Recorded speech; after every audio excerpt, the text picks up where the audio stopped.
Hey guys, welcome to an interesting video on Wild Rift.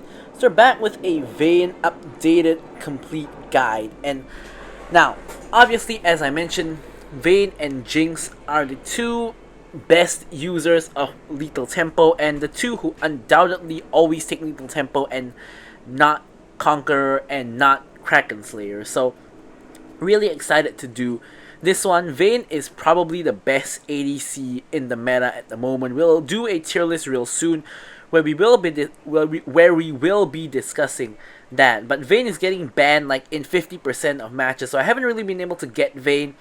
And some of the matches that I do don't go so well because, you know, at the end of the day, Vayne is probably the hardest carrying ADC, but at the same time, she's also one of the weakest ADCs in the early game, especially with lethal tempo. With Conqueror, she's actually stronger in the early game than lethal tempo because at least when you stack your Conqueror, you do have some kind of damage in the early game, but with lethal tempo, you're really just relying on your items to get, like, you know, AD and stats like that. So attack speed at the early game doesn't help too much when you don't have any attack damage.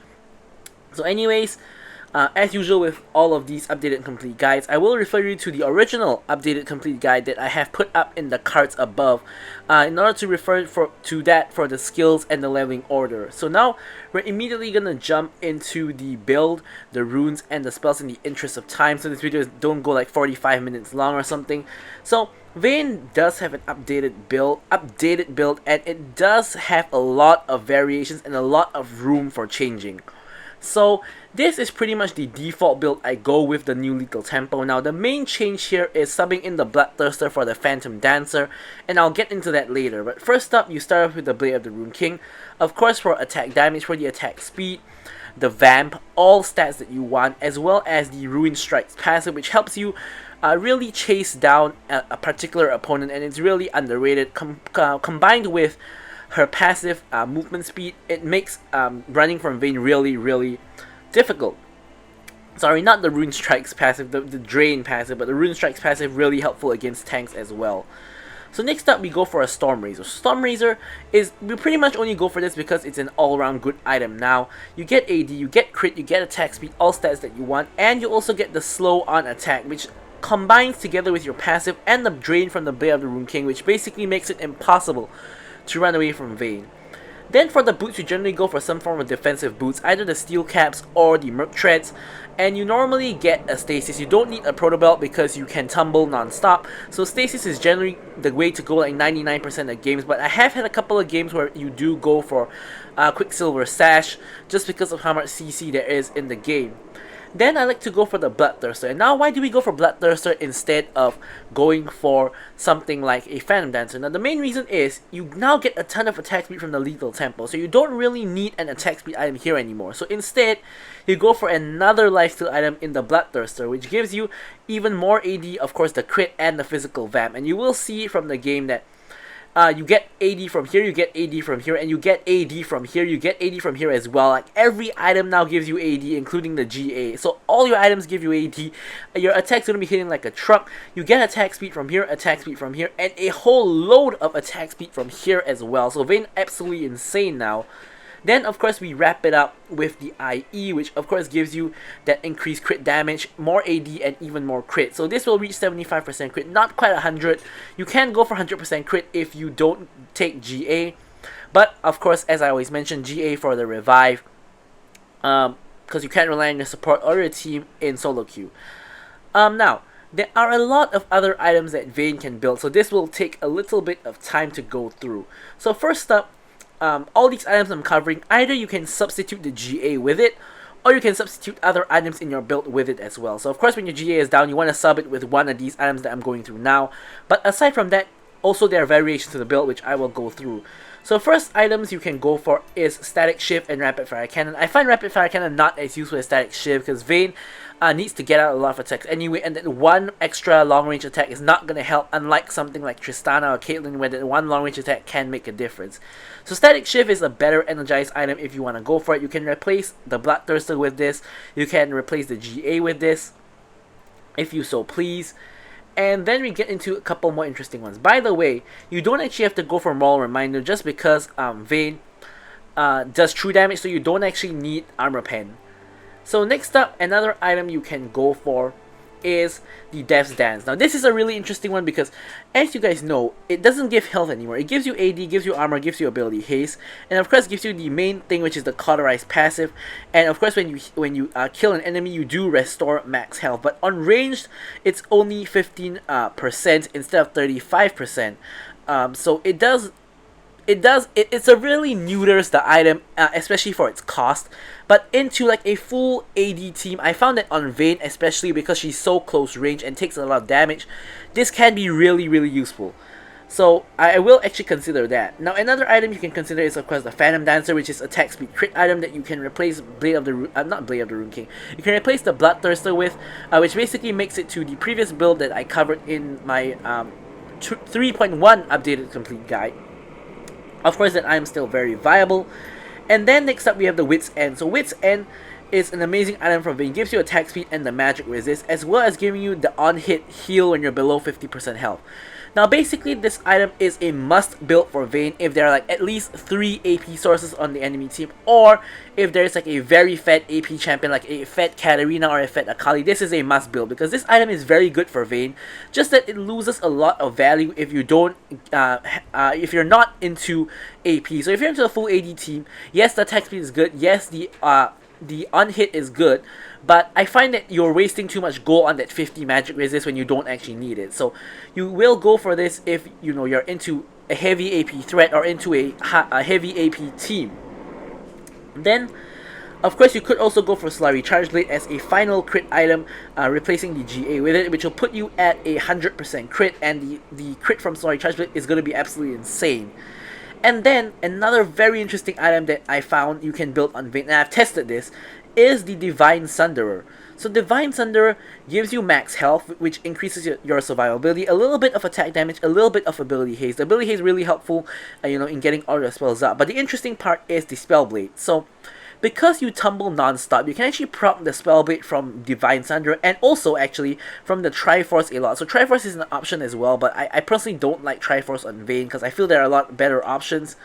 So Divine Sunderer, you of course get the Shred against tanky champions as well, which synergizes with Vayne as a tank shredder champion with her true damage.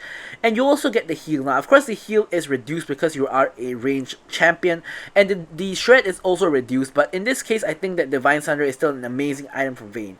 So there is actually a possibility that you actually do have a build. Okay, I'm just going to show you a sample build that you don't actually build any crits. So for example, you start with Blade of the Rune King, you're into a heavy AP team, you go for a Wit's End as your next item. So at the same time, not only are you into a heavy AP team, but you're also into a very tanky team. Think something like, let's say, a Galio mid who has both AP and tank, Nunu jungle who has both AP and tank. Let's say you have an AP carry, like let's say a Ziggs or a Orianna, so third AP threat in the team. Let's say you have a Darius in the top lane. So you have 3 tanky champions, 3 AP champions. You could go for Blade of the Rune King, you go for the Wit's End, and then as I mentioned, you go for the Divine Sunderer. And you could go for something like this, and of course last item being GA. So you could end up in a situation where you have no crit, no crit, no crit.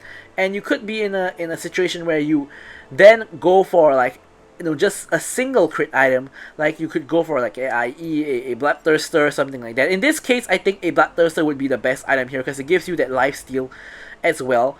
But something like a Stormrazor could work really well in this position as well. Now of course you could also go for a Death's Dance, but if you're building a Wit's End, generally you don't build these two items together in the same build, just because one is against a heavy AD team, one is against a heavy AP team, and you wouldn't normally be against both a heavy AD and a heavy AP team. The only time that might be is when everybody is AD but there's one fat Katarina, then you might go for the Wit's End and also the Death's Dance. But you could possibly have a 0 crit build like this, but this is the general build that I go for. Now we're going to discuss the runes and the spells. So for the runes now, obviously we go for Lethal Tempo. Lethal Tempo gives you attack speed when you hit an enemy with an basic attack, stacks up to 6 times, so you get up to 3 to 9% attack speed extra and 30% extra attack speed when you max stack it. Now this one is really obvious. You can proc Vayne's 3-hit passive on her W a lot more often with the lethal tempo. So basically, Vayne just wants attack speed. Like in the previous builds, you had to just build a lot of attack speed and sometimes sacrifice the attack damage. But because of lethal tempo, now you can build more attack damage and still get a ton of attack speed with the lethal tempo. Then for domination, you go for Hunter Vampirism. Now, just because, I mean, I know you already have the Blade of the Rune King. I know you already have the Bloodthirster, but really, there isn't really, I wouldn't say there are better options in this position. So Hunter Vampirism is just simply the best option in this slot. Then for the next one, you go for either Hunter Titan, Bone Plating, or another Flying Orb, depending on your playstyle, depending on the enemy team, whether you're against CC, Burst, or, you know, a hard lane matchup, something like that. And for the last option, you go for Nimbus Cloak. Now, this is basically because you don't need Mana Flow Band, you don't need Hunter Genius, and Sweet Tooth sucks now. So, Nimbus Cloak is really the best way to go. Getting that movement speed when you cast your Exhaust or your Flash, really helpful. And then, of course, lastly, we have Exhaust and Flash for the spells. Exhaust, obviously, the most meta ADC spell at the moment. And if you don't like it, then take Barrier. Flash for obvious reasons, don't think I have to discuss that. But now we've gotten through a pretty long discussion on the build, especially. Now we can actually move on to the gameplay. Alrighty, so here we have the gameplay itself. So, as usual, when I get to this part of the video, don't forget to like, comment, and subscribe. Any questions, queries, remarks, leave them in the comments below and I will, of course, respond to them. So, this match, we're Vayne Lulu and we're into a Rakan and Xayah. So, Vayne Lulu, of course, the tried and tested combo, but issue with Vayne Lulu is Vayne Lulu is pretty late game because Vayne is very late game, especially with lethal tempo. Lulu is very late game as well. However, Lulu does help in the early game against aggressive teams because her polymorph can keep Vayne safe and the shields are actually very effective if you use them correctly. So Lulu Vayne, really strong lane. And Rakan Xayah is a very meta lane. Xayah one of the best ADCs at the moment, and Rakan also one of the best supports at the moment. And of course, when they combine together, you know, they do actually have those like bonuses, like with Xayah's W and Rakan's E. Although they have gotten nerfed like quite a number of patches ago when it comes to that. So we're against, of course, I'm duo Q with the Lulu, and we're against another duo. As you guys can see, they do have very similar names, and they also do have matching skins, so that's really cute. And we're up against them. So generally in this matchup, we're gonna pretty much lose if we get hit by a Rakan engage, but we're gonna basically save our tumble. So if he tries to engage on us, we're gonna try to tumble out of the way. So we don't want to be tumbling aggressively, especially because of something like this where Xayah outranges us and she will very easily, you know, deal damage to us. Now that Rakan the Rakan Grand Entrance is gone, I can tumble forward, and here I nearly die to the Xayah, and so does Lulu, and Rakan nearly dies to me. Now unfortunately here Kha'Zix with a very fortunate rotation does manage to kill me, flashes under the tower to kill the Lulu, so overall he trades 2 for 1. The bot lane also gets the assist, so overall it's a pretty positive play for the enemy team, although the Kha'Zix did have to blow his flash and die for it. But I still think that was a good play on his part. Especially when me and Lulu's, both our sums were down, so we really had no way of escaping. Like, in the gameplay itself, like, when I was playing this match, I did see him coming, but there was literally nothing I can do about it. Even if I tumbled out of the way, I think I still would have died. So, I pretty much just didn't do anything there and just accepted my fate. Anyways, we're back in the lane, we're back farming. Thankfully, we don't lose too many minions off of that death, so it's all good. But yeah, so basically we want to generally be playing safe. Like, of course, if we're forced into a fight and fight that we can take, we will of course take it. We won't just back out of every single fight like the one just now. But in general, we don't quite win fights. Although there are windows of opportunity. For example, after Xayah has used her Blade Collar, after Rakan has used his Grand Entrance, a lot of the threat of the Xayah Rakan lane is no longer there. So we will have actually opportunities to, of course, then take action and then, you know, get poke, go in, whatnot. But if everything is up, there's no way we're gonna just tumble forward and auto attack like you see in some other matches. Like, for example, when I'm against a Kai'Sa or a Jinx, I sometimes do just tumble forward and auto attack them once. You would have seen this in a lot of my previous Vayne guides or supplementary guides, where I do that a lot on Vayne, but you cannot do that into a Rakan and Xayah and expect to live. Like, the moment you tumble forward, you don't have your mobility. Rakan engages on you, Xayah follows up with a Q auto E, and you're just stuck there for days and you just die, basically. So you cannot afford to make that kind of mistake when you're playing into a Xayah Rakan lane as a Vayne.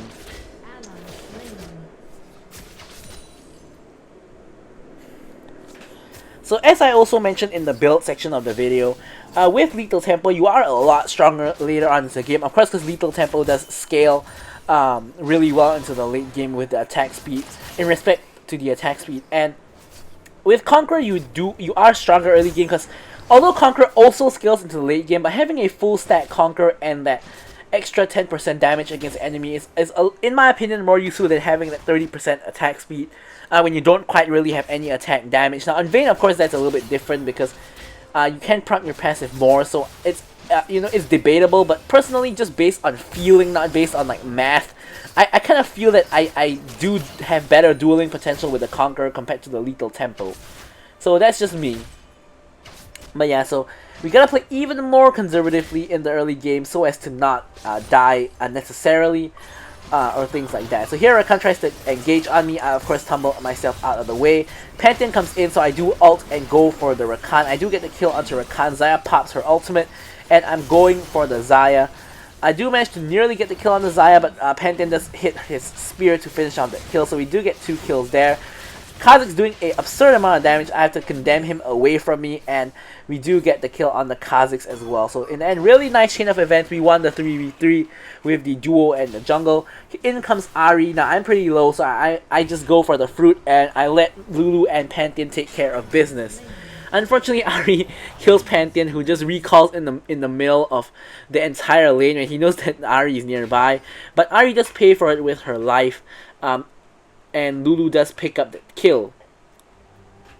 So now, in this game, if you take a look at my team comp, this game is nearly entirely on me, because if you look, Lulu of course is just there to buff me. Seraphine has gone for a very okay, we can't see the build anymore because it looks like a fight is about to happen. But if you look at Seraphine's build when the build comes back, she has Oblivion Orb, she has a tier, and she's building towards a Rylai, so she's going for a utility and not damage. So she has Grievous Wounds, she is going to have mana, and she's going to have slows in order to proc her E instantly for a root. So she does have that, so a lot of utility from the Seraphine, but not too much damage. And we have a 1-3-1 Camille, who is sort of not doing too well at the moment. And we also have Pantheon, who is very early game, so he's going to fall off in the late game. So and when you get to later stages of the game, this game is mainly on me. So I'm trying to, as you guys can see, trying to get kills as much as possible so I can carry my team in the late game. Flashing over to secure the kill onto the Xayah. Then I'm going to continue on chasing the Ahri, getting myself the double, and going back to try to finish off the Kha'Zix, and we do get the triple. So really good, nice chain of events in the dragon fight there, where I did manage to secure myself 3 kills and an assist, I do believe. Mundo walks his way straight up into the dragon pit. Now the issue is we got no jungler, so we cannot simply, or rather we do now that Pantheon comes flying in. So here I'm just focusing the Mundo, because as you guys can see, the true damage that I do onto Mundo is absolutely insane, especially when I have my Lethal Tempo stacked up. I just instantly just shred him. He cannot just tank Vayne damage. So he kind of makes a mistake by just walking past the dragon pit. I think I know his thought process, which is that, hey, you know, I'm tanky, I can face check this and see how much health the dragon has. Maybe if I'm lucky I can steal it, because it is a 3v1, but I am a tanky Mundo, and you know, I do have burst damage, you know, with my W or my Q or even E. You know, I think a Mundo auto might be able to out damage you know, me, Seraphine, and Lulu, as in my auto attack, Lulu spells, and Seraphine spells as well. I might be able to out damage any one of those. So I can see the thought process, but he cannot just tank a Vayne just like that. So he does pay for it with his life. Here we know Xayah's on the Crux, so here we can finally be aggressive onto the Xayah. Boom! As you guys can see, as long as we dodge her root there, it's a free kill. So I go in with the Lulu. And you know, the reason why we knew she was there is because earlier on in the match, if you notice the behavior of the Xayah, she did actually fall back onto the Crux and farm up those Crux when there was a minion wave crashing in the top lane. So we do know that she has kind of that habit of going to the Crux to farm. So we made an educated guess that she would be at the Crux, and she was at the Crux. So we just basically 2v1 her and just kill her. So here, Iris just simply taking the tower. Rakan can't do too much to stop us from taking the tower, and at most he can try to engage onto us to try to delay us, but he can't really stop us from taking the tower, so that's exactly what we're gonna do.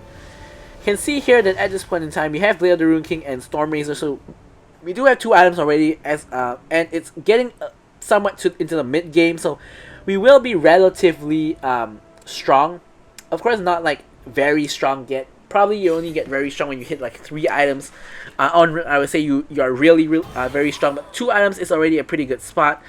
And we're also doing pretty well. We are, of course, 5-1-4, so doing pretty well. Bounced back really well from that initial death we got from the Kazakhs.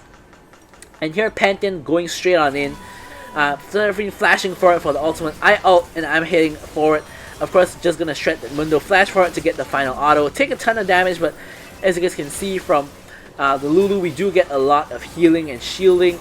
So we are doing pretty well. Now I can't really reach anybody at this point in time, so I'm instead just gonna focus the tower. Now I could just run past the tower and try to attack people there, but I was thinking that, you know, tower is a lot more important than kills, objectives over kills. So we're just gonna go ahead and grab that tower. So here, you know, nothing too much to fight over anymore, so we're just gonna recall, complete ourselves design as Hourglass, and we're just gonna hit back to top to farm up the wave, because as you guys can see from the minimap, there is a huge wave piling up at the top, so we don't want that to just crash into the tower and all that gold go to waste. So we are going to hit over there to, of course, pick up the farm. Look at that wave. Now it turned out to, in the end, to only be like just about 1 wave, probably because the minions just killed each other, but the next wave is coming in, so we can just shove this next wave as well. Then we can be free to rotate to the mid lane, where it looks like the action is about to happen. A Rakan goes in on somebody, but dashes back out to the Xayah, so I'm gonna hit straight on over. Unfortunately, I have to walk past the Skull Crab vision, so they can't see that I'm coming. No other easy way down into the mid lane. But yeah, so I'm just gonna be on standby around the area in case a fight breaks out. I'm of course the main damage of my team. So here at the same time, just gonna farm up. A really nice route into Charm by the Seraphine. I ult and I'm able to take out the Ahri.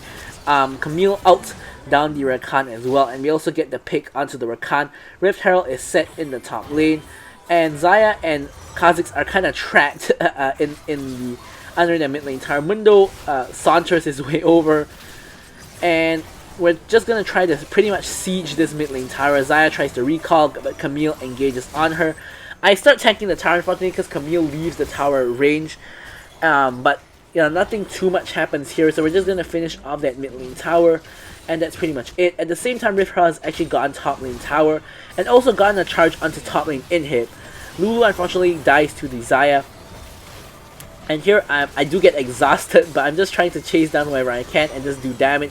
I pretty much shred the Mundo to a point where Pantheon can spear him for the kill, and I do manage to get the fade away kill onto the Ahri, but unfortunately I do get hit by the Rakan Grand Entrance, and as a result I do die. But thankfully I give my shutdown over to the Rakan, who probably is the worst candidate in that entire team to pick up the shutdown. I think even Mundo would have been better than Rakan, but either way Rakan gets the kill and I do die. So overall my team is doing relatively well in comparison to theirs. As you can see, I've gotten over 10k gold by this point. So here I was just redoing my items. I was actually going for a Phantom Dancer at first. Then I realized that I didn't actually need Phantom Dancer because I do have enough attack speed from Lethal Tempo. This is where I made the executive decision during the match to just go for Bloodthirster. And where I realized that getting Bloodthirster is way better than getting the Lethal Tempo. I mean, not Lethal Tempo, but getting the Phantom Dancer in this scenario. So here I'm super duper fed. I ping that I want the red buff, and Pantheon does give it over, so I do give him the thumbs up. 8, 2, and 7, really fed, of course. So I do want that red buff to, of course, do further damage to the enemy team. So here, just getting the mid lane priority, and looks like a fight is gonna happen in the bot lane. But nothing too much has happened yet. So me and Seraphine taking the Skull on the way down, and still nothing too much happening in the bot lane, but just generally appears something's gonna happen. Anyway, I make something happen. Nothing's happening, but I just make something happen. I chase down the Mundo and shred him with 6 auto attacks, and he's just dead. So as I mentioned, you cannot simply just tank up a Vayne's damage. Now here, Kazakhs is in the top lane, Mundo is dead, and we see 3 people in the mid lane. So what does this mean? We pretty much have a free Baron. Now even if the people in mid come over to contest, as long as Pantheon doesn't mess up his smite, it's a pretty much free Baron for us, just because Kazakhs is on the wrong side of the map. Now, I mentioned this in my videos before, but if you're a jungler and Baron is up, you cannot simply just show up on the opposite side of the map. Especially when the enemy team, you don't know where the enemy team is. Because if the enemy team happens to be Baron side and you're on Dragon side, the enemy team can just get a free Baron just like what we did here. So, yet again, we have a huge wave in the top lane. So we're just going to rotate over and clear out the top lane. And yeah, just like that. So, Baron buff, red buff, 3 items completed. Now we're really strong. And we're also 9, 2, and 7. So, of course, we are doing really well. Could be better, but, you know, we're doing pretty well at this point in time. So, all we're gonna do is we're just gonna not do anything too reckless, and we're just gonna stay in the back line of our team, and you know, just get kills basically. We have a Lulu buffing us. We have a Seraphine, Camille, and Pantheon to engage, and Seraphine with a lot of utility, a lot of CC. Now look at that. She has the Rylai's, she has the Oblivion Orb. Ari forced the flash. Relatively good Seraphine out there, followed by a root by the Seraphine as well. But unfortunately, they're under tower, and I can't just simply dive right under the tower and, you know, just try to attack them because there is still a lot of CC, so I can't just simply dive the tower. So here, anyways, with the help of the Baron minions, we're gonna be able to destroy the mid lane tier 2 while our team actually goes for a top lane tier 3. Pantheon does get it, and now we're on to mid lane tier 3 with 1 cannon minion left alive. Mundo tries to ult to tank it up, but look at that, with just one round of with just one proc of the silver bolts, he already just gets half health. Here I pretty much know I'm pretty strong. I'm just flashing in for the kills. Simple as that, because I know I'm not gonna die, and the game is pretty much gonna end anyways. Condemn the Kha'Zix into the base, and yeah, there we have it.